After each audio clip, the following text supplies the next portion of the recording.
ഓടകളുടെ അഭാവം. മുണ്ടക്കയം പറത്താനം റോഡിൽ വെള്ളക്കെട്ട് രൂക്ഷം. പൂഞ്ഞാർ എരുമേലി സംസ്ഥാന പാതയിൽ മുണ്ടക്കയത്തിനും പറത്താനത്തിനുമിടയിൽ വെള്ളക്കെട്ട് രൂക്ഷമാകുകയാണ്. റോഡിന്റെ വശങ്ങളിലെ ഓടകളുടെ അഭാവമാണ് വെള്ളക്കെട്ടിന് ഇടയാക്കിയിരിക്കുന്നത്.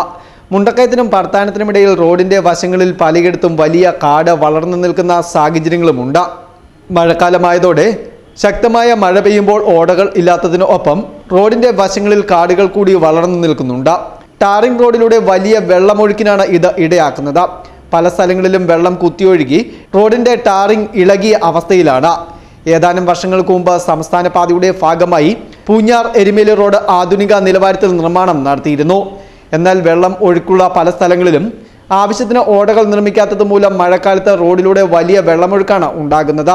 റോഡിന്റെ ഒട്ടുമിക്ക ഭാഗങ്ങളിലും കാൽനടയാത്ര തീർത്തും അസാധ്യമായ സാഹചര്യമാണ്. റോഡിലൂടെ വെള്ളമൊഴുകുന്നത് കൊണ്ട് തന്നെ വാഹനയാത്ര പോലും ഈ റോഡിലൂടെ ദുഷ്കരമായി മാറിയിരിക്കുന്ന സാഹചര്യവുമുണ്ട്. ശക്തമായ മഴയ്ക്കൊപ്പം രാത്രികാലങ്ങളിൽ മൂടൽമഞ്ഞ് കൂടി ഇറങ്ങുന്നതോടെ പാതയിലൂടെയുള്ള യാത്ര അതീവ ദുഷ്കരമാണ്. മേഖലയിലൂടെയുള്ള യാത്ര സുഗമമാക്കുവാൻ റോഡിന്റെ വശങ്ങളിൽ ഓടകൾ നിർമ്മിക്കുകയും വളർന്നു നിൽക്കുന്ന കാടുപടലങ്ങൾ വെട്ടിനീക്കുകയും ചെയ്യണമെന്ന ആവശ്യമാണ് ഉയരുന്നത്.